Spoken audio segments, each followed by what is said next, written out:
Session में हम लोग बिहार एसएससी सेकंड इंटर स्तरीय भर्ती जो आई हुई है, जिसका एग्जाम संभवतः मार्च में लिया जाएगा, मार्च 2024 में। फ्रेंड्स, उसके लिए एडुटेरिया का जो नया प्रैक्टिस बुक आया हुआ है, यहाँ पर आप देख भी सकते हैं। एडुटेरिया बिहार एसएससी द्वितीय इंटर स्तरीय संयुक्त प्रतियोगिता परीक्षा 2023। देखिए फ्रेंड्स, इस बुक में टोटल 15 मॉडल प्रैक्टिस सेट्स दिए गए हैं और आज हम लोग सेट नंबर 1 को पूरी एक्सप्लेनेशन के साथ डिटेल में कवर करने वाले हैं। अगर आप चैनल पर पहली बार विजिट कर रहे हैं और बिहार एसएससी इंटर लेवल भर्ती का बेहतरीन तरीके से तैयारी करना चाहते हैं तो आप चैनल को ज़रूर सब्सक्राइब कर लीजिए और जो बगल में बेल आइकन है यानी कि घंटी का निशान है फ्रेंड्स, उसको भी दबा लीजिएगा, ताकि जब भी बिहार एसएससी इंटर स्तरीय भर्ती परीक्षा से संबंधित कोई भी इंपॉर्टेंट वीडियो अपलोड किया जाए तो उसका नोटिफिकेशन सबसे पहले आपके पास पहुंच जाए। तो चलिए फ्रेंड्स, बिना देरी किए हुए सेशन आज का स्टार्ट करते हैं। एक बार सभी लोग प्लीज़ सेशन को लाइक कर देंगे और जब सेशन समाप्त हो जाएगा तो इसका लिंक किसी भी एक ग्रुप में जहां कहीं भी आप हैं वहां पर ज़रूर शेयर कर दीजिएगा। तो फ्रेंड्स, जैसे मैंने आपको बताया है कि इस सेशन में हम लोग Bihar SSC inter level exam के लिए एडुटेरिया का जो नया प्रैक्टिस बुक आया हुआ है, यहाँ पर आप देख भी सकते हैं बीएसएससी इंटर स्तरीय प्रैक्टिस सेट्स। सेट नंबर 1 को आज हम लोग पूरी डिटेल में एक्सप्लेनेशन के साथ कवर करेंगे। फ्रेंड्स, सभी लोग एक बार प्लीज़ जल्दी से सेशन को लाइक कर दीजिए। थोड़ा सा मैं जूम कर देता हूं फ्रेंड्स, ताकि प्रश्न जो है आपको स्पष्ट रूप से दिखाई दे। आज के सेशन का पहला प्रश्न पढ़ेंगे। देखिए, पहला प्रश्न है कि भारत में उच्च न्यायालयों के न्यायाधीश को पद की शपथ दिलवाते हैं। अगर आप आंसर पहले से जानते हैं तो आप आंसर कमेंट बॉक्स में दे करके बताते चलेंगे। इससे क्या होगा कि आपका रिवीजन होते चलेगा और साथ ही साथ जो भी मैं एक्सप्लेन करूंगा उसको ध्यानपूर्वक जरूर सुनिएगा। इससे एक प्रश्न के साथ साथ आपके 2 से 3 प्रश्न जो हैं कवर होते चलेंगे। देखिए, यहाँ पर ध्यान दीजिएगा, भारत में उच्च न्यायालयों के न्यायाधीश को पद की शपथ कौन दिलवाते हैं? तो भारतीय संविधान का आर्टिकल यानी कि अनुच्छेद 219 के तहत, ध्यान दीजिएगा, अनुच्छेद 219 के तहत भारत में उच्च न्यायालयों के न्यायाधीश को राज्य के राज्यपाल के द्वारा पद की शपथ दिलाई जाती है। तो right answer option number B हो जाएगा, राज्य का राज्यपाल। अच्छा, अगर हम बात करें तो बिहार का जो उच्च न्यायालय है पटना हाईकोर्ट है और वर्तमान में पटना हाईकोर्ट के मुख्य न्यायाधीश कौन है? तो के विनोद चंद्रन है, यानी कि कृष्णन विनोद चंद्रन। इनका नाम अवश्य ही ध्यान रखिएगा। अच्छा, ध्यान दीजिएगा, उच्च न्यायालयों के न्यायाधीशों की नियुक्ति कौन करता है? तो राष्ट्रपति के द्वारा की जाती है और उच्च न्यायालय के मुख्य न्यायाधीश की नियुक्ति राष्ट्रपति द्वारा भारत के मुख्य न्यायाधीश और संबंधित राज्य के राज्यपाल से परामर्श के बाद की जाती है। तो सभी पॉइंट्स को फ्रेंड्स ध्यान रखिएगा। चलिए, इसीलिए मैं बोला हूं कि पूरी डिटेल में मैं आपको एक्सप्लेनेशन करवाते चलूँगा, ठीक है। व्याख्या सहित सभी प्रश्नों के उत्तर को हम लोग कवर करेंगे। देखिए, दूसरा प्रश्न कि राष्ट्रपति और उपराष्ट्रपति के चुनाव से संबंधित चुनावी विवादों का निपटारा कौन करता है? तो देखिए, जो आर्टिकल 71 है यानी कि अनुच्छेद 71 के तहत, ध्यान दीजिए, अनुच्छेद 71 के तहत भारत के सर्वोच्च न्यायालय यानी कि सुप्रीम कोर्ट की बात की जा रही है। सर्वोच्च न्यायालय ने उपराष्ट्रपति और राष्ट्रपति के चुनाव के संबंध में विवादों का निपटारा करता है। कौन करता है? तो फ्रेंड्स, यह करता है भारत का सर्वोच्च न्यायालय, सुप्रीम कोर्ट। अनुच्छेद 71 के तहत भारत के सर्वोच्च न्यायालय उपराष्ट्रपति और राष्ट्रपति के चुनाव के संबंध में विवादों का निपटारा करता है और इसका फैसला अंतिम होता है। नेक्स्ट क्वेश्चन है और सभी लोग अपना अपना स्कोर जरूर कमेंट करके बताइएगा। और जितने भी प्रश्न बिहार एसएससी के द्वारा, चाहे वह इंटर स्तरीय परीक्षा हो या स्नातक स्तरीय यानी कि ग्रेजुएशन लेवल का सचिवालय सहायक का, उनमें जितने भी प्रश्न पूछे गए अब तक, मैं उनको सब्जेक्ट वाइज कवर करवाऊंगा। हिस्ट्री के प्रश्नों को अलग वीडियो में, पॉलिटी के प्रश्नों को अलग वीडियो में, ज्योग्राफी के प्रश्नों को अलग वीडियो में, साइंस के प्रश्नों को अलग वीडियो में। चलिए, तीसरा प्रश्न पढ़िएगा कि भारत के संविधान में कल्याणकारी राज्य का आदर्श निहित है। तो फ्रेंड्स, यह निहित है राज्य के नीति निर्देशक तत्व में। अच्छा, राज्य का जो नीति निर्देशक तत्व है यह भारतीय संविधान के भाग 4 में है। भाग 4 में अनुच्छेद 36 से लेकर के 51 तक में जो है इसको रखा गया है, ठीक है। इसी में निहित है यह। अच्छा, इसको लिया कहाँ से गया है? तो आयरलैंड के संविधान से लिया गया है। अच्छा, आयरलैंड ने इसको कहाँ से लिया था? तो आयरलैंड ने जो है इसको स्पेन से ग्रहण किया है। कहाँ से? स्पेन से। यह भी आप ध्यान रखिएगा। चलिए, अगला प्रश्न है कि भारत में मताधिकार और निर्वाचित होने का अधिकार है। तो आपको याद होगा अनुच्छेद 324 से 329 तक में निर्वाचन संबंधी उपबंध दिए गए हैं। तो देखा जाए तो मताधिकार जो है और निर्वाचित होने का अधिकार यह एक प्रकार का संवैधानिक अधिकार है और अनुच्छेद 326 आपको भलीभांति याद होगा, इसके तहत वयस्क मताधिकार का जो है प्रावधान किया गया है। यह आर्टिकल इंपॉर्टेंट है, ध्यान रखिएगा। वयस्क मताधिकार जो है यह किस अनुच्छेद में निहित है? तो अनुच्छेद 326 में। ठीक है, हालांकि सर्वोच्च न्यायालय ने भारतीय संघ बनाम याद रखिएगा PUCL वाद, यहाँ मैं लिख देता हूँ PUCL वाद, ठीक है ना, PUCL वाद 2015 में मतदान के अधिकार को एक विधिक अधिकार माना था, लेकिन यह एक संवैधानिक अधिकार है। ठीक है, चलिए अगला प्रश्न करेंगे कि निम्न में से कौन सिविल सेवा बोर्ड के पदेन अध्यक्ष होते हैं। सिविल सेवा बोर्ड के पदेन अध्यक्ष कौन होते हैं, तो ये कैबिनेट सचिव होते हैं। कैबिनेट सचिव भारत के सर्वोच्च कार्यकारी अधिकारी भी होते हैं और मंत्रिमंडल सचिवालय जो होता है यह प्रधानमंत्री के प्रत्यक्ष प्रभार में है। यह भी आप ध्यान रखेंगे, option number D right answer हो जाएगा। फ्रेंड्स, अगर मेरा एक्सप्लेनेशन आपको पसंद आ रहा है तो प्लीज़ एक बार सेशन को लाइक ज़रूर करें, आपका एक लाइक हमें काफ़ी मोटिवेट करता है। देखिए, लोकसभा के अध्यक्ष को पद से हटाया जा सकता है, तो देखिए लोकसभा के अध्यक्ष को पद से हटाया जाता है किस प्रकार से। पहली बात याद रखेंगे, लोकसभा का अध्यक्ष जो है यह शपथ ग्रहण नहीं करता है। ठीक है, ध्यान रखेंगे। और एक और इम्पॉर्टेंट, यह अपना त्यागपत्र लोकसभा के उपाध्यक्ष को देता है और अनुच्छेद 100 यानी कि आर्टिकल 100 का 1 जो है इसके तहत लोकसभा के अध्यक्ष को निर्णायक मत करने का अधिकार होता है। क्लियर। और लोकसभा के अध्यक्ष को पद से हटाया जा सकता है लोकसभा के सभी सदस्यों के बहुमत से पारित प्रस्ताव के द्वारा, यानी कि ऑप्शन नंबर यहाँ पर देखिए तो डी इसका राइट आंसर हो जाएगा। चलिए, और ओम बिरला जी अभी लोकसभा के अध्यक्ष हैं, आपको भलीभांति याद भी होगा। क्वेश्चन नंबर 7 है कि भारत का संविधान गणतंत्रात्मक है क्योंकि यह कोई वंशानुगत शासक नहीं है इसमें। ठीक है ना, तो इसमें राइट आंसर क्या हो जाएगा, ऑप्शन नंबर यहाँ पर डी हो जाएगा, ऑप्शन नंबर डी। इसका मतलब क्या है कि भारत का संविधान गणतंत्रात्मक है क्योंकि इसमें कोई भी वंशानुगत शासक नहीं है। इसका मतलब होता है कि राज्य के प्रमुख का चुनाव किया जाता है। ठीक है, तो राइट आंसर यहाँ पर ऑप्शन नंबर डी हो जाएगा। नेक्स्ट क्वेश्चन है, गांधी जी को चंपारण आने का आमंत्रण जो है किसने दिया था। बहुत ही आसान प्रश्न है।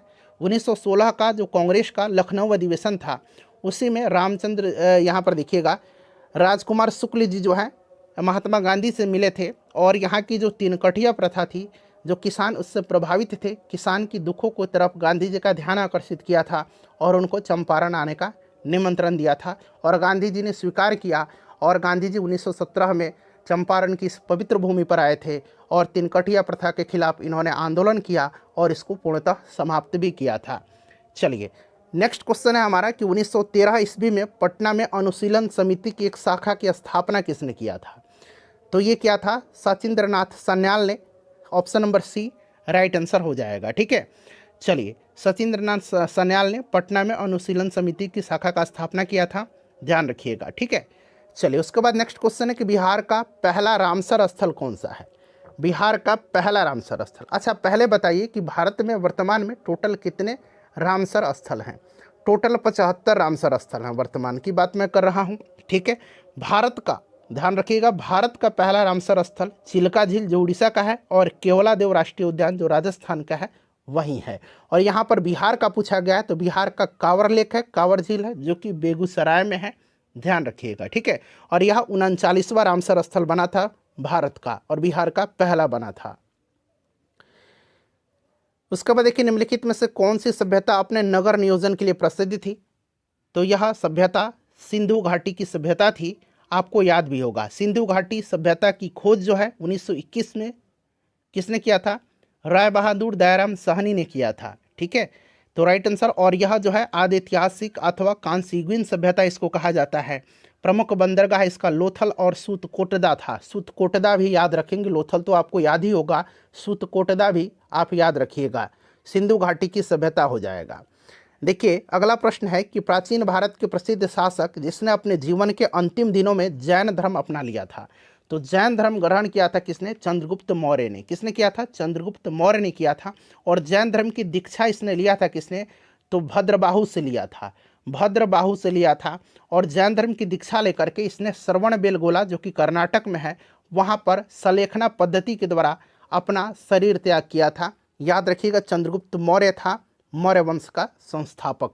ठीक है, चलिए अगला प्रश्न है हमारा कि निम्नलिखित में से कौन सी कला ग्रीक बौद्ध कला के नाम से भी जाना जाता है। तो ग्रीक बौद्ध कला के नाम से किसको जाना जाता है, तो यह गांधार कला शैली है। गांधार कला शैली राइट आंसर हो जाएगा। और देखिए गांधार कला शैली और मथुरा कला शैली, इनका विकास सबसे ज़्यादा हुआ था कुषाण वंश के शासक कनिष्क के समय में। ठीक है, चलिए अगला प्रश्न है हमारा कि सर्वप्रथम दिल्ली के अमीरों का दमन निम्न में से किस शासक के द्वारा किया गया था।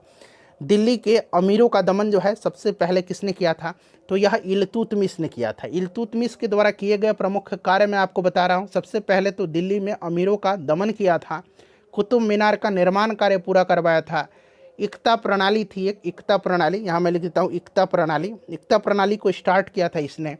40 गुलाम सरदारों का एक संगठन बनाया था जिसे तुर्कान चहलगामी के नाम से जाना जाता था। और सबसे महत्वपूर्ण पॉइंट कि इसने जो है राजधानी को लाहौर से लेकर के दिल्ली लाया था। पहले कुतुबुद्दीन ऐबक के समय राजधानी लाहौर हुआ करती थी, जब इल्तुतमिश शासक बना तो लाहौर से राजधानी को दिल्ली लाया था। चलिए अगला प्रश्न करेंगे कि दूसरा जो आंग्ल मैसूर युद्ध था उस समय भारत का गवर्नर जनरल कौन था। दूसरा आंग्ल मैसूर युद्ध, ध्यान दीजिएगा फ्रेंड्स। चलिए टोटल जो है 4 आंग्ल मैसूर युद्ध हुए थे। पहला आंग्ल मैसूर युद्ध हुआ था 1767 से 69 के मध्य में, मद्रास की संधि के तहत यह समाप्त हुआ था। दूसरा हुआ था 1780 से 84 के बीच, 1780 के 84 के बीच, और उस समय भारत का गवर्नर जनरल वारेन हेस्टिंग था, जो कि प्रश्न में पूछा गया है, और यह मंगलोर की संधि के तहत समाप्त हुआ था। तीसरा जो है आंग्ल मैसूर युद्ध यह 1790-92 के बीच हुआ था, और इस समय गवर्नर जनरल लॉर्ड कॉर्नवालिस था तीसरे के समय में। ठीक है, तीसरे के समय, और यह श्रीरंगपट्टनम की संधि के तहत समाप्त हुआ था। चौथा जो हुआ था 1799 में हुआ था, और उस समय गवर्नर जनरल लॉर्ड बेलेजली था। और इसी दौरान जो है चौथे आंग्ल मैसूर युद्ध के दौरान टीपू सुल्तान मारा गया था। सभी पॉइंट्स को आप ध्यान रखिएगा। किसने कहा था कि कांग्रेस केवल सूक्ष्मदर्शी अल्पसंख्यक का प्रतिनिधित्व करती है, तो यह किसने कहा था, तो यह लॉर्ड डफरिन ने कहा था। लॉर्ड डफरिन के समय ही भारतीय राष्ट्रीय कांग्रेस की स्थापना हुई थी। आपको याद भी होगा ए.ओ. ह्यूम ने किया था। और देखिए फ्रेंड्स, अगर हम बात करें कि लॉर्ड डफरिन के समय कौन कौन से महत्वपूर्ण कार्य हुए थे, बड़ा इंपॉर्टेंट पॉइंट है, मैं आपको बता रहा हूँ। इसी के समय जो है तीसरा आंग्ल बर्मा युद्ध हुआ था। तीसरा आंग्ल बर्मा युद्ध इसी के समय हुआ था, और फाइनली अंतिम रूप से बर्मा को ब्रिटिश राज्य में मिलाया गया था लॉर्ड डफरिन के समय में। और लॉर्ड डफरिन के समय में ही Bengal tenancy act, Awadh tenancy act और पंजाब टेनेंसी एक्ट भी पारित हुआ था। ठीक है, चलिए उसके बाद देखिएगा पूना सार्वजनिक सभा की स्थापना किसके द्वारा किया गया था। पूना सार्वजनिक सभा की स्थापना एम.जी. रेनाडे जी ने किया था 1867 में। एम.जी. रेनाडे यहाँ पर राइट आंसर हो जाएगा। विजयनगर साम्राज्य की वित्तीय व्यवस्था की मुख्य विशेषता क्या थी। देखिए अगर हम बात करें विजयनगर साम्राज्य की, तो आय का जो अगर हम सबसे प्रमुख स्रोत कहें तो यह लगान था। क्या था, लगान था। और भू राजस्व दर उपज का 1/6 भाग हुआ करता था। ठीक है, तो यहाँ पर देखेंगे तो भू राजस्व राइट आंसर हो जाएगा। नेक्स्ट क्वेश्चन है हमारा कि किस मुगल बादशाह के विरुद्ध जौनपुर में फतवा जारी हुआ था। तो यह फतवा जारी हुआ था 1580 ईस्वी में। जौनपुर के एक धर्मगुरु ने सभी मुस्लिमों को अकबर के विरुद्ध विद्रोह करने के लिए फतवा जारी किया था। तो अकबर यहाँ पर करेक्ट आंसर हो जाएगा। चलिए लगातार कंटेंट आपको बिहार एसएससी इंटर स्तरीय परीक्षा के लिए यहाँ पर मिलेगा, वो भी बेहतरीन कंटेंट दिया जाएगा आपको। चैनल को जरूर सब्सक्राइब करिएगा, अपने दोस्तों को चैनल के बारे में बताइए, जो लोग नहीं जानते हैं उनको जरूर बताइएगा। चलिए नीचे दिए गए घटनाएं हैं और उनसे तिथि का मिलान करना है। घटना दिया गया और इधर तिथि दिया गया। तो रॉलेट एक्ट आपको पता है, रॉलेट एक्ट हो जाएगा आपका 19 मार्च 1919। रॉलेट सत्याग्रह पूछेगा तो 6 अप्रैल 1919, 6 अप्रैल 1919। भारतीय राष्ट्रीय कांग्रेस का अमृतसर अधिवेशन 2 दिसंबर 1919। ठीक है, और जालियांवाला बाग हत्याकांड जो हुआ था, भला ये कौन भूल सकता है, 13 अप्रैल 1919 को यह घटना घटित हुई थी। तो अब मिला लीजिएगा, यहाँ पर right answer option number D में दिया गया है। ठीक है, चलिए उसके बाद नेक्स्ट क्वेश्चन हम लोग कर लेंगे कि भारत का अपने पड़ोसी देशों के मध्य अंतर्राष्ट्रीय सीमा के विस्तार का आरोही क्रम, यानी कि बढ़ते हुए क्रम बताना है। आरोही क्रम बताना है बढ़ते हुए क्रम में। तो सबसे पहले तो आपको पता है कि भारत टोटल 7 जो कंट्रीज हैं, देश हैं, उनके साथ अपना लैंड बाउंड्री यानी कि स्थलीय सीमा साझा करता है। ठीक है, और देखिए ये 7 कंट्री बांग्लादेश हैं, चीन है, पाकिस्तान है, नेपाल है, म्यांमार है, भूटान है और अफगानिस्तान है। सबसे कम आपको पता है अफगानिस्तान के साथ करता है और सबसे ज़्यादा बांग्लादेश के साथ। तो यहाँ पर देखिएगा तो क्रम में नेपाल हो जाएगा, नेपाल के बाद आपका पाकिस्तान हो जाएगा, फिर चीन और सबसे ज़्यादा बांग्लादेश के साथ। ऑप्शन बी राइट आंसर होगा इसका। निम्न में से कौन सी जिला धारवाड़ भूस्तरीय रचना वाला नहीं है। धारवाड़ भूस्थलीय रचना वाला जिला जो है इसमें से नहीं है कौन? तो फ्रेंड्स यहाँ पर देखेंगे रोहतास हो जाएगा। रोहतास जो है यहाँ पर विंध्यन क्रम की भूस्तरीय रचनाएं पाई जाती हैं, कैमूर और रोहतास में विंध्यन क्रम की, ठीक है ना, तो ध्यान रखिएगा। चले 23 नंबर प्रश्न यहाँ से आपका प्रश्न पढ़िएगा कि अटल टनल जो है इससे संबंधित कथनों पर विचार करके सही कथन आपको बताना है। यहाँ पर देखिए नीचे दिए गए कूट से सही उत्तर आपको चुनना है। चलिए चारों ऑप्शन पढ़िए। देखिए इसके बारे में अगर हम बात करें तो चारों के चारों स्टेटमेंट सही दिया गया। सबसे पहले इसकी लंबाई मैं बता देता हूँ, 9 पॉइंट यहाँ पर मैं लिख देता हूँ, 1 मिनट रुक जाइए। 9.02 किलोमीटर इसकी लंबाई है अटल टनल की, ठीक है। और यह हिमालय की पूर्वी पीर पंजाल श्रृंखला में स्थित है। पूर्वी पीर पंजाल श्रृंखला, यह पॉइंट नोट करिएगा, ठीक है ना। और सारे के सारे स्टेटमेंट यहाँ पर जो है सही दिए गए हैं, पहला, दूसरा और तीसरा। इसको एक बार पॉज करके पढ़ लीजिएगा, ठीक है। और फ्रेंड्स आपको याद होगा कि 2020 में हिमाचल प्रदेश में प्रधानमंत्री जी ने अटल टनल का उद्घाटन भी किया था। तो चारों के चारों स्टेटमेंट यहाँ पर सही दिए गए हैं। नर्मदा घाटी जो है यह किन पर्वत श्रृंखलाओं के बीच स्थित है बताएंगे। नर्मदा घाटी जो है यह सतपुड़ा और विंध्याचल पर्वत श्रृंखला के बीच में है। सतपुड़ा और विंध्याचल, ऑप्शन नंबर यहाँ पर सी राइट आंसर हो जाएगा, ठीक है। चलिए नेक्स्ट क्वेश्चन है हमारा कि और नर्मदा नदी एस्चुरी का निर्माण करती है। ताप्ती और नर्मदा, ध्यान रखिएगा ये डेल्टा नहीं बनाती हैं ये नदियाँ। देखिए लॉ एस के क्षेत्र है और राज्य है। यहाँ पर देखिए कुद्रेमुख इस बार पूछा भी गया था बिहार दरोगा के एग्जाम में। तो यह एक पर्वत है, पर्वतीय क्षेत्र है। और यहाँ पर जो है कुद्रेमुख जो है ये आपका कर्नाटक में पड़ता है। कर्नाटक यहाँ पर देखिए हो जाएगा। उसके बाद बादाम की पहाड़ी जो है यह उड़ीसा हो जाएगा। डल्ली राजहारा जो है यह छत्तीसगढ़ हो जाएगा। और यहाँ पर देखिए नोआ मुंडी जो है, नोआ मुंडी यह आपका झारखंड हो जाएगा, ठीक है। तो मिला लीजिएगा, राइट आंसर आपका हो जाएगा 2। 2 के बाद हो जाएगा यहाँ पर देखिए 3, फिर 4 और फिर 1, जो कि ऑप्शन नंबर देखिए 2, 3, 4, 1 कहाँ पर दिया गया है? तो ऑप्शन नंबर सी में दिया गया है। नेक्स्ट क्वेश्चन है कि अफ्रीका का सर्वोच्च पर्वत शिखर माउंट किलिमंजारो किस देश में है? माउंट किलिमंजारो जो है यह अफ्रीका का सबसे ऊंची यहाँ पर देखिएगा सर्वोच्च पर्वत शिखर है। और यह कहाँ पर है? तो तंजानिया में है। तंजानिया राइट आंसर हो जाएगा। और उसके बाद बात करें दक्षिण अमेरिका की, ओजस डेल सलाडो है। उत्तरी अमेरिका का माउंट मैकिलने है। और यूरोप का एल्ब्रूस है, ठीक है। भारत में ग्रीष्मकालीन मानसून के प्रवाह की सामान्य दिशा पूछा गया है। देखिए अगर प्रश्न बने कि भारत में अधिकांश वर्षा होती है दक्षिण पश्चिम मानसून से, दक्षिण पश्चिम मानसून से। अच्छा, भारत में ग्रीष्मकालीन मानसून के प्रवाह की सामान्य दिशा पूछा गया है तो यह दक्षिण पश्चिम से उत्तर पूर्व की ओर होगा, जो कि ऑप्शन नंबर यहाँ पर डी में दिया गया है। और देखिए शीतकाल में, यहाँ पर देखिए ग्रीष्मकाल है, शीतकाल में यह हो जाता है किस प्रकार से? तो इसकी दिशा उत्तर पूर्व से दक्षिण पश्चिम की ओर हो जाती है। नेक्स्ट क्वेश्चन है कि मिलान करना है। देखिए एक तरफ देश दिया गया, दूसरी तरफ उसकी राजधानी दिया गया। तो उज्बेकिस्तान की राजधानी ताशकंद आपको याद होगा, तजाकिस्तान की राजधानी दुशानबे, उसके बाद देखिए किर्गिस्तान की राजधानी जो है यह बिश्केक होगा और तुर्कमेनिस्तान की अशबागाद होगा, ठीक है ना। तो बिल्कुल क्रम से दिया गया 1, 2, 3, 4 यहाँ पर राइट आंसर हो जाएगा। उसके बाद चलिए निम्नलिखित में से कौन मुद्रा के अवमूल्यन का सबसे संभावित प्रभाव होगा? मुद्रा के अवमूल्यन का, देखिए अवमूल्यन किसी अन्य मुद्राओं के समूह या मुद्रा मानक के सापेक्ष किसी देश के मूल्य का जानबूझकर के नीचे की ओर समायोजन है। और यह निर्यात में वृद्धि जो होगी इसका राइट आंसर होगा, ठीक है। वह दर जिस पर अनुसूचित वाणिज्यिक बैंक, ध्यान दीजिएगा, अनुसूचित वाणिज्यिक बैंक रिजर्व बैंक से रातों रात धन की अतिरिक्त राशि उधार ले सकते हैं, वह क्या है? तो वह है सीमांत अस्थायी सुविधा दर। ऑप्शन नंबर यहाँ पर देखिएगा, तो ऑप्शन नंबर यहाँ पर बी राइट आंसर हो जाएगा, ठीक है। चलो उसके बाद देखिए निम्नलिखित में से कौन सा कार्य आरबीआई से संबंधित नहीं है? नहीं पूछा गया है। आरबीआई से संबंधित कार्य जो है कौन सा नहीं है? तो जनता को पैसा उधार देना, ये आरबीआई का कार्य नहीं है। बाकी ऋण नियंत्रण, मुद्रित नोट जारी करना और अंतिम उपाय के रूप में वाणिज्यिक बैंकों को धन उधार देना, ये बिल्कुल आरबीआई के कार्य हैं। तो ऑप्शन नंबर यहाँ पर देखेंगे तो 3, यानी कि केवल 3 यहाँ पर इसका करेक्ट आंसर हो जाएगा, ठीक है। आरबीआई के कार्य बैंक नोट जारी करना, मैंने आपको बता दिया। सरकार के लिए बैंकर और ऋण प्रबंधक करना, भारत का मौद्रिक प्राधिकारी भी होता है यह। चलिए उसके बाद देखिए भारत को आत्मनिर्भर और स्व उत्पादक अर्थव्यवस्था के रूप में स्थापित करने का प्रथम लक्ष्य किस पंचवर्षीय योजना का था? तो आपको याद होगा यह तीसरी पंचवर्षीय योजना है, ठीक है। तीसरी पंचवर्षीय योजना इसका राइट आंसर हो जाएगा।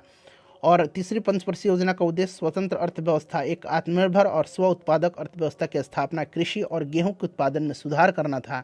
1961 से 66 तक इसका कार्य था। ऑप्शन नंबर यहाँ पर सी राइट आंसर होगा। राष्ट्रीय आय लेखांकन का जन्मदाता किसे कहा जाता है? तो राष्ट्रीय आय लेखांकन के जन्मदाता नोबेल पुरस्कार विजेता साइमन कुजनेट्स को माना जाता है। ठीक है ना, साइमन कुजनेट्स यहाँ पर देखिएगा राइट आंसर हो जाएगा। और राष्ट्रीय आय लेखांकन का प्रथम वैज्ञानिक अनुमान PKRV राव के द्वारा लगाया गया था, ये भी आप ध्यान रखेंगे। अंतर्राष्ट्रीय मुद्रा कोष और विश्व बैंक का मुख्यालय कहाँ पर है? तो देखिए अंतर्राष्ट्रीय मुद्रा कोष और विश्व बैंक का मुख्यालय वाशिंगटन DC में है। वर्तमान में विश्व बैंक के अध्यक्ष अजय बंगा बने हैं, ध्यान रखिएगा। और जो IMF है, इंटरनेशनल मॉनेटरी फंड, अंतर्राष्ट्रीय मुद्रा कोष, इसके प्रबंध निदेशक क्रिस्टलिना जॉर्जिएवा हैं, इसे भी आप ध्यान रखिएगा। चलिए अगला प्रश्न करेंगे फ्रेंड्स 35 नंबर कि भारत में कृषि उत्पादों से संबंधित बाजार का विनिमय यानी कि रेगुलेट्स कौन करता है? तो ये रेगुलेट्स जो करता है यह कृषि उत्पाद बाजार समिति अधिनियम, इसका राइट आंसर हो जाएगा। Option number C right answer हो जाएगा। ठीक है, चलिए उसके बाद अगला प्रश्न हमारा कि भारत ने किस देश को भेंट में 20 ब्रॉड गेज रेलवे इंजन उपहार में दिया? करंट का प्रश्न है, यह दिया है बांग्लादेश को। अंतर्राष्ट्रीय संबंध में वृद्धि के लिए भारत ने अपने पड़ोसी देश बांग्लादेश को 20 ब्रॉड गेज रेलवे इंजन उपहार में भेंट किया है। तो यहाँ पर बांग्लादेश राइट आंसर होगा। उसके बाद देखिए भारत सरकार ने वर्ष 2023-24 में साधारण धान के लिए कितना न्यूनतम समर्थन मूल्य यानी कि MSP निर्धारित किया है? तो MSP जो है निर्धारित किया है कितना, बताइए इसका करेक्ट आंसर क्या हो जाएगा?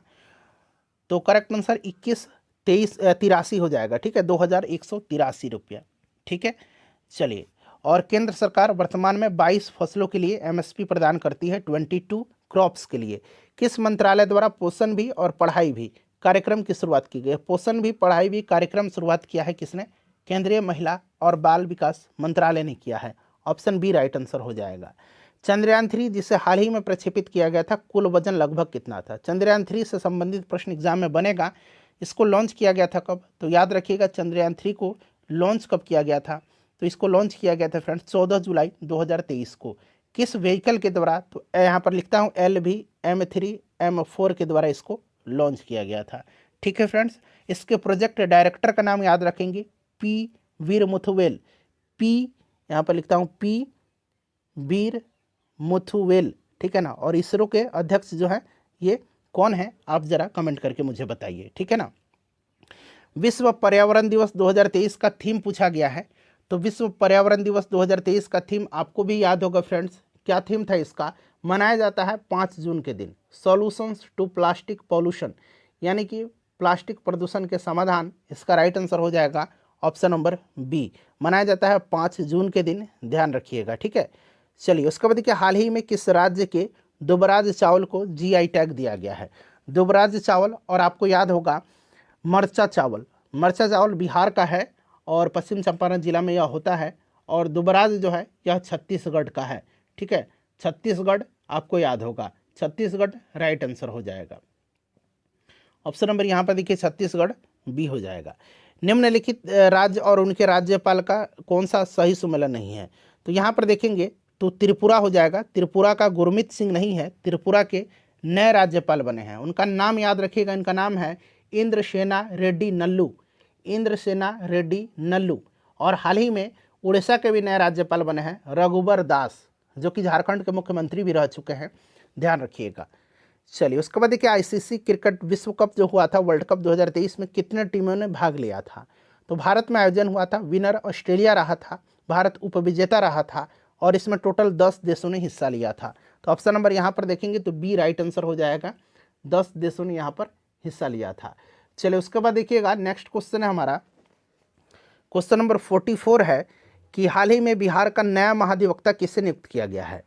तो अच्छा, महाधिवक्ता के बारे में आपको पता होगा, अनुच्छेद 165 के तहत इसकी नियुक्ति राज्य के राज्यपाल के द्वारा किया जाता है और यह राज्य का सर्वोच्च विधि अधिकारी होता है। वर्तमान में बिहार के PK शाही हैं। उसके बाद देखिए साहित्य के क्षेत्र में नोबेल पुरस्कार 2023 किसको दिया गया था? नोबेल पुरस्कार जो है 2023 दिया गया है साहित्य के क्षेत्र में किसे? बड़ा महत्वपूर्ण प्रश्न है, बताइए राइट आंसर क्या होगा इसका? तो फ्रेंड्स यह जॉन फॉसे को दिया गया है, जॉन फॉसे को दिया गया है, ध्यान रखिएगा, साहित्य के क्षेत्र में। अगला प्रश्न हमारा कि नागेबाजा शब्दावली किस खेल से संबंधित है। नागेबाजा शब्दावली जो है यह संबंधित किस खेल से है, तो यह जूडो से संबंधित है। जूडो यहाँ पर राइट आंसर होगा। प्रोलॉग किस पीढ़ी का कंप्यूटर भाषा है। प्रोलॉग जो है यह किस पीढ़ी का है, तो प्रोलॉग 5वीं पीढ़ी का, 5वीं पीढ़ी का कंप्यूटर भाषा है। ठीक है, कंप्यूटर भाषा कोबोल होता है, बेसिक, उसके बाद अलगोल होता है, पास्कल, लोगो, ये सब होता है। ठीक है ना। चलिए, तो यहाँ पर 5वीं पीढ़ी हो जाएगा, यहाँ पर 5वीं पीढ़ी का। उसके बाद एक अंतर्राष्ट्रीय कृषि विकास कोष का मुख्यालय कहाँ पर है। अंतर्राष्ट्रीय कृषि विकास कोष का मुख्यालय कहाँ पर है, तो इसका मुख्यालय जो है रोम में है। कहाँ पर है, रोम राइट आंसर हो जाएगा। उसके बाद देखिए नकटा लोक नृत्य का संबंध किस राज्य से है। नकटा लोक नृत्य है और इसका संबंध जो है नकटा का महाराष्ट्र से है। नकटा, लेझिम, कोली, ये सब कहाँ का है, कोली भी याद रखेंगे, कोली महाराष्ट्र का है। नकटा, लेझिम, लेझिम भी याद रखिएगा, यह महाराष्ट्र का है। ठीक है ना, महाराष्ट्र राइट आंसर हो जाएगा। महाराष्ट्र देखिए ऑप्शन नंबर बी में दिया गया है। अच्छा, वारली पेंटिंग है एक, वारली पेंटिंग का संबंध भी महाराष्ट्र से है। चलिए, निखिल बनर्जी का संबंध किस वाद्य यंत्र से है, यानी कि कौन से वाद्य यंत्र निखिल बनर्जी जी बजाते हैं, तो निखिल बनर्जी सितार वादक हैं। सितार वादक की बात करें तो पंडित रविशंकर, निखिल बनर्जी, ठीक है ना, इनका नाम याद रखिएगा, पंडित रविशंकर का नाम जरूर। बिस्मिल्लाह खां शहनाई वादक हैं। हरिप्रसाद चौरसिया बांसुरी वादक हैं। ठीक है ना, और भजन सोपारी का नाम याद रखिएगा, संतूर वादक हैं, भजन सोपारी। और शिव कुमार शर्मा भी संतूर वादक हैं। तो यहाँ पर सितार हो जाएगा। 1 मिनट रुक जाइए, यहाँ पर इसका सितार राइट आंसर है बिल्कुल। चलिए, उसके बाद देखिए डीसी जनरेटर किस सिद्धांत पर कार्य करता है। डीसी जनरेटर जो है यह किस सिद्धांत पर कार्य करता है, चलिए बताएंगे इसका राइट आंसर क्या होगा। डीसी जनरेटर किस सिद्धांत पर कार्य करता है, तो देखिए फ्रेंड्स, डीसी जनरेटर फैराडे की विद्युत चुंबकीय प्रेरण के सिद्धांत पर कार्य करता है। फैराडे के विद्युत चुंबकीय प्रेरण के सिद्धांत पर। चलिए, प्रकाश के वर्ण विक्षेपण में लाल रंग का परास होता है। लाल रंग का तरंग दैर्घ्य सबसे अधिक होता है, आपको पता भी है। और यहाँ पर इसका जो राइट आंसर होगा फ्रेंड्स, वो आपका ऑप्शन नंबर सी हो जाएगा, 6200 एंगस्ट्रम से 7800 एंगस्ट्रम तक, जो कि ऑप्शन नंबर सी में दिया गया है। ध्वनि की प्रबलता किसके द्वारा जो है निर्धारित की जाती है।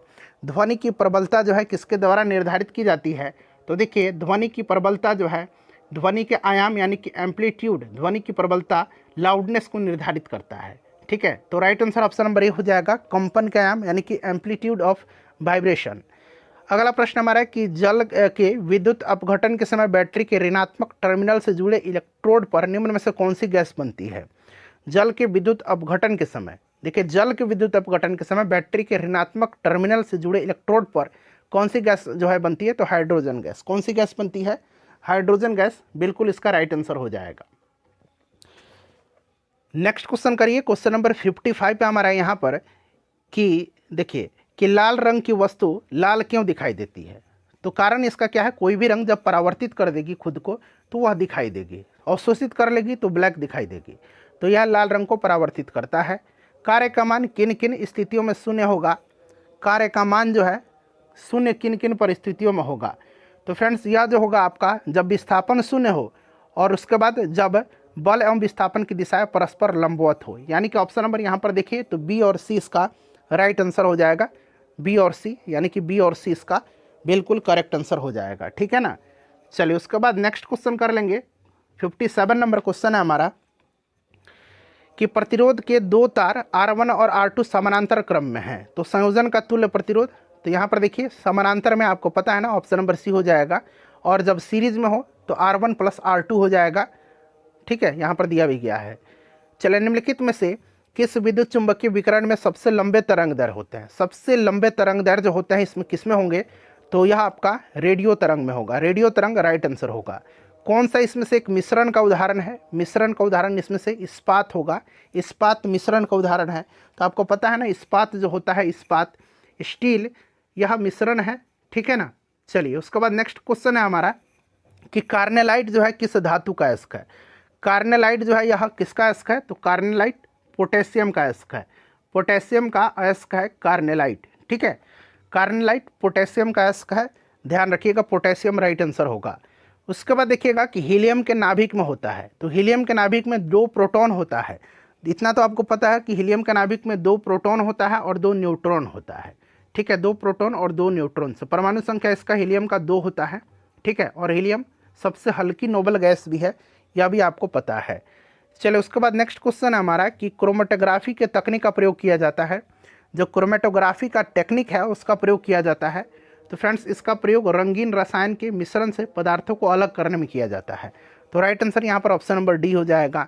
माणिक्य और नीलम रासायनिक रूप से होते हैं, क्या होते हैं? माणिक्य और नीलम। तो देखिए माणिक्य और नीलम जो होते हैं यह रासायनिक रूप से क्या है? तो एल्युमिनियम ऑक्साइड के क्रिस्टलीय रूप होते हैं। एल्युमिनियम ऑक्साइड के क्रिस्टलीय रूप, जो कि ऑप्शन नंबर डी में यहाँ पर देख सकते हैं दिया भी गया है। ठीक है। जर्मन सिल्वर में चांदी का प्रतिशत होता है। तो जर्मन सिल्वर में आपको पता है चांदी होता ही नहीं है इसमें, तो 0% होगा। जर्मन सिल्वर में होता क्या है? तो जर्मन सिल्वर जो है तांबा, जस्ता और निकेल का मिश्र धातु है, इसमें चांदी नहीं होता है, तो इसीलिए 0% हो जाएगा। ये प्रश्न बड़ा रिपीट किया जाता है। निम्न में से किस पदार्थ की विशिष्ट ऊष्मा सर्वाधिक है? तो ये तो आपको याद होगा कि पानी की सबसे अधिक होता है। ठीक है, इतना तो आप पहले से जानते हैं। इसमें से पूछा गया है कि इसमें से किसका होगा सबसे ज़्यादा विशिष्ट ऊष्मा। तो इसमें सबसे ज़्यादा जो विशिष्ट ऊष्मा होगा वो आपका अल्कोहल का होगा। इसमें अल्कोहल का होगा। ठीक है ना। पानी का 1 होता है, अल्कोहल का 0.60 होगा, बर्फ़ का 0.50 होगा। ठीक है ना। तो इसमें से अगर हम बात करें तो आपका कार्बन का 0.17 होगा, तो इसमें अल्कोहल सबसे ज़्यादा हो जाएगा। उसके बाद देखिएगा कि ऑक्सीकरण के संबंध में निम्नलिखित में से कौन सा कथन सत्य है। ऑक्सीकरण के संबंध में सत्य कथन पूछा गया है। तो देखिए फ्रेंड्स, अगर हम बात करें तो इसका राइट आंसर क्या होगा? तो देखिए ऑक्सीडेशन यानी कि ऑक्सीकरण वह रासायनिक प्रक्रिया होती है जिसमें कोई परमाणु या आयन एक या अधिक इलेक्ट्रॉनों का त्याग करके उच्च विद्युत धनात्मक अवस्था या निम्न विद्युत ऋणात्मक अवस्था में परिवर्तित होता है। तो यहाँ पर देखेंगे तो सभी का यहाँ पर उपरोक्त में से एक से अधिक राइट आंसर होगा इसका। मस्टर्ड गैस का उपयोग किया जाता है। मस्टर्ड गैस का उपयोग जो है यह किया जाता है। तो मस्टर्ड गैस का इस्तेमाल रासायनिक युद्ध में किया जाता है और इसका प्रयोग प्रथम विश्व युद्ध में रासायनिक आयुध के रूप में किया भी गया था। ठीक है। चलिए नेक्स्ट क्वेश्चन करेंगे। तो रासायनिक युद्ध में हो जाएगा इसका ऑप्शन बी। उसके बाद देखिए निम्नलिखित में से कौन सा एक विस्फोटक नहीं है। तो इसमें से विस्फोटक जो है वो नहीं है, तो नाइट्रोक्लोरोफॉर्म हो जाएगा। नाइट्रोक्लोरोफॉर्म जो है इसका उपयोग निश्चेतक के रूप में किया जाता है। निश्चेतक जो होता है उसके रूप में किया जाता है। बाकी ये सब TNG, TNT और पोटेशियम क्लोराइड जो है यह विस्फोटक होता है। उसके बाद देखिए पृथ्वी पर सबसे पुराना जीव कौन सा है? तो सबसे नीलहरित शैवाल हो जाएगा। उसके बाद देखिए गर्म रुधिर वाले जंतु वे होते हैं जो अपने शरीर के तापक्रम को, गर्म रुधिर वाले, ठीक है ना। तो गर्म रुधिर वाले जंतु वो होते हैं जो अपने शरीर के तापमान को हमेशा एक सा बनाए रखते हैं। वार्म ब्लडेड इनको कहा जाता है। ठीक है, एक समान हो जाएगा, तो यहाँ पर हमेशा एक सा बनाए रखते हैं। ठीक है। चलिए मिलान करना है। यहाँ पर देखिए एक तरफ जो है आपका, यहाँ पर देखिए सूची 1 है और सूची 2 है। तो यहाँ पर देखिए सुंदरी जो हो जाएगा, सुंदरी बताइए तो राइट आंसर इसका क्या हो जाएगा? तो ये आपका हो जाएगा न्यूमेटोफोर। ठीक है ना, न्यूमेटोफोर हो जाएगा 2 नंबर। अमरबेल हो जाएगा आपका चूसन मूल। सिंघाड़ा जो हो जाएगा ये आपका भूमिगत तना, 1 मिनट रुक जाइए। सिंघाड़ा हो जाएगा आपका स्वांगी कारक मूल्य। ठीक है, सुंदरी हो जाएगा आपका न्यूमेटोफोर, अमरबेल चूसन मूल, सिंघाड़ा आपका स्वांगीकरण मूल और प्याज भूमिगत तना हो जाएगा। तो भूमिगत तना प्याज हो जाएगा। तो राइट आंसर इसका हो जाएगा आपका 2, 1, 4, 3। ठीक है ना, 2, 1, 4, 3 मिला लीजिएगा। चलिए शल्य क्रिया में, यहाँ देखिए शल्य क्रिया में ऑर्थोप्लास्टी क्या है? शल्य क्रिया में ऑर्थोप्लास्टी क्या है? तो शल्य क्रिया में ऑर्थोप्लास्टी जो होता है यह क्या है? कूल्हे के जोड़ का प्रतिस्थापन है। कूल्हे का जोड़ का हिप ज्वाइंट रिप्लेसमेंट किया जाता है इसमें। हिप ज्वाइंट रिप्लेसमेंट यानी कि कूल्हे के जोड़ का प्रतिस्थापन। चलिए उसके बाद नेक्स्ट क्वेश्चन अब करेंगे फ्रेंड्स 73 नंबर। देखिए अगला प्रश्न है हमारा कि मानव शरीर में पाचन का अधिकांश भाग किस अंग में संपन्न होता है? सिंपल सा क्वेश्चन है, सबसे ज़्यादा छोटी आंत में होता है। ठीक है। अगला प्रश्न हमारा छोटी आंत हो जाएगा। यहाँ पर देखिए छोटी आंत हो जाएगा, स्मॉल इंस्टेंटाइन। इंसुलिन में कौन सा धातु उपस्थित होता है? इसका आंसर आप मुझे कमेंट करके बताइएगा। और आपको पता है कि 75 प्रश्न जो होता है GK GS साइंस होगा, ठीक है, करंट अफेयर्स का, और बाकी मैथ रीजनिंग का होता है। इसका 74 का आंसर आप बताइए। 75 प्रश्न है हेपेटाइटिस रोग से मनुष्य के शरीर का सीधा प्रभावित होने वाला अंग कौन सा है? तो हेपेटाइटिस में लीवर जो है, यकृत जो है यह प्रभावित करता है। हेपेटाइटिस वायरस से होता है, ध्यान रखिएगा। ठीक है ना, लीवर यकृत हो जाएगा। अपना स्कोर इन 75 प्रश्न में से बताइए। वीडियो को लाइक करिएगा, शेयर करिएगा। बाकी देखिए 76 से लेकर के 150 तक में, ठीक है ना, 150 प्रश्न होता है। इसमें मैथ रीजनिंग का प्रश्न है।